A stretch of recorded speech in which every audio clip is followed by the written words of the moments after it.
Late one evening in Philadelphia, Pennsylvania, Heather Paul is outside on her front porch having some ice cream with her husband and her 2 sons. But then, Heather suddenly spots something that absolutely creeps her out.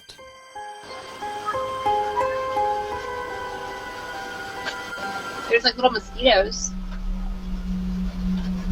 What kind of going on here?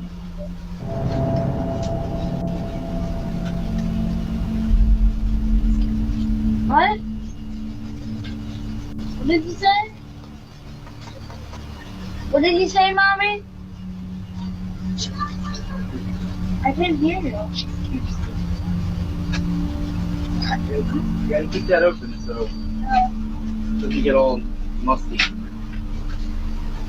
You can't tell me to find it.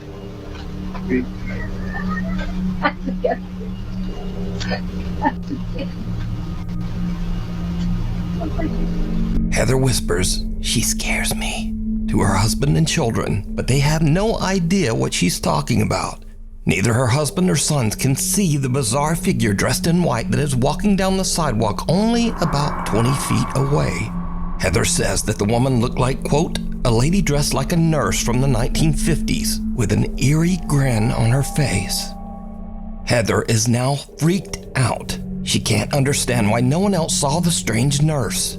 So she checks the footage from their front door security camera, and sure enough, the recording also shows a creepy pale figure walking right by. It just immediately creeped me out, so I just kind of like jumped. But it gets even weirder, because you see, Heather lives only a mile away from a notorious old abandoned mental asylum, the Philadelphia State Hospital at Byberry. So a little backstory, I live about a mile from where Byberry State Hospital used to be. This is one of the, I'm pretty sure, the most notorious mental hospital in the country. A lot of abuse went on there. There was lobotomies performed on patients. There was experiments performed on patients. A lot of them lost their lives because they were just treated so horribly. The conditions that that hospital was in was so inhumane, and no human should have ever had to go through what these patients went through. And these people just needed help. It's just very sad.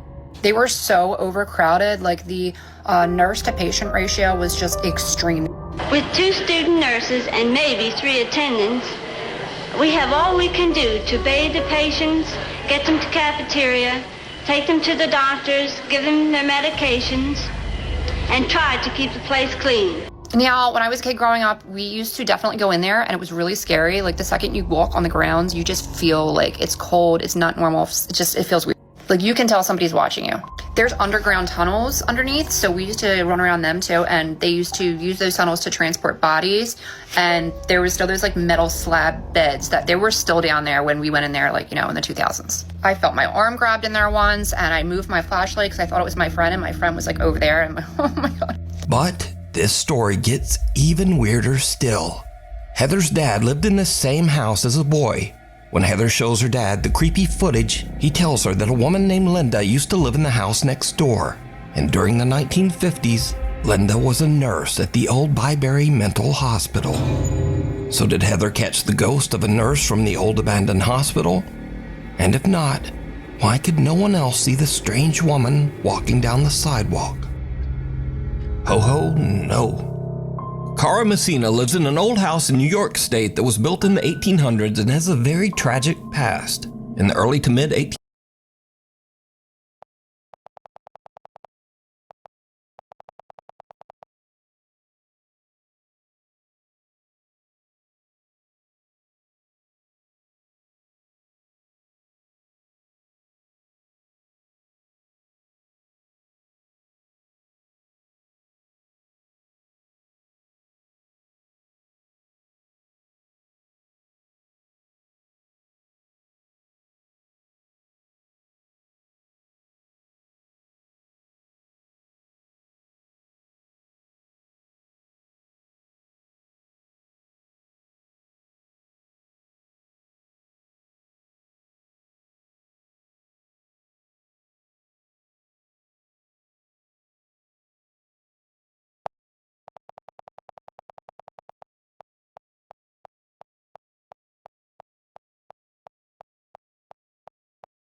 Wyatt and his loved ones once believed they were living in their dream house. Everything was peaceful. Until the sudden death of their beloved cat, the entire home has become a hotspot for terrifying paranormal activity.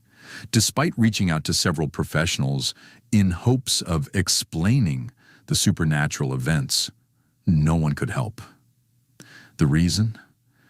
There was never any solid proof, until now. One evening, while the rest of the family was out celebrating, Wyatt heard loud bangs echoing from the basement.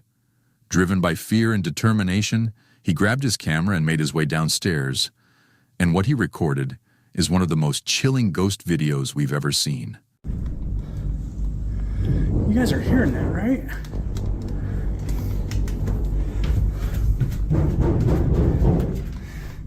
Hello? Ever since our cat passed away, things have kind of been picking up. I'm not going back there.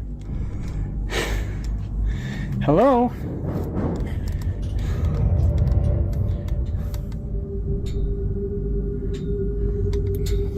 Damn it.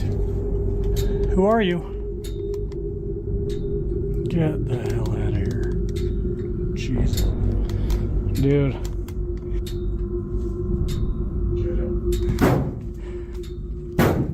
Stop. Oh, dude. The footage is packed with unsettling moments, unexplained noises, objects that move by themselves, and even a swinging motion that occurs without cause. But there was one incident that stood out, something truly spine-chilling. If you were watching closely, you might have caught it. A ball appeared out of nowhere and rolled across the room, as if summoned by an invisible force. It didn't come from a corner and no one was nearby. Few days later, while he was completely alone in the house, his son was at school, so no one inside in the house while he was recording the footage, and what he captured on camera is truly terrifying. Take a look. Excuse me. Are you back there again? This has become its favorite spot. Now, and there he is. Okay, that's enough water, please. Okay. Okay, that's enough water, please. Okay. Is truly terrifying. Take a look. Excuse me. Are you back there again? This has become its favorite spot. Now, and there he is. Okay, that's enough water, please. Okay. Everyone can see you in their reflection, bud. Everyone can see you in their reflection.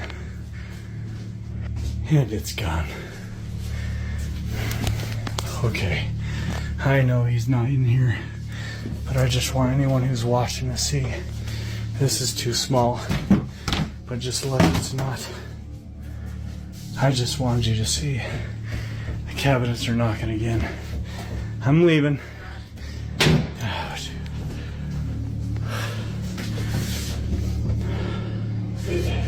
that's enough for today. The video starts with unsettling activity. Faucets turning on by themselves, and small objects shifting as if pushed by invisible hands. While that alone was enough to send shivers down William's spine, the most terrifying moment came later. In the reflection of his refrigerator door, a dark shadow figure appears, slowly gliding out of view. Instinctively, William rushed into the room where it seemed to go. But when he got there, the room was completely empty. No sign of a person. No footsteps, just silence. The only conclusion he could draw was that he had just seen a ghost, and that realization shook him to his core. One night, a girl named Lucy was lying in bed, home alone and casually scrolling through her phone. Everything was quiet, until suddenly she heard loud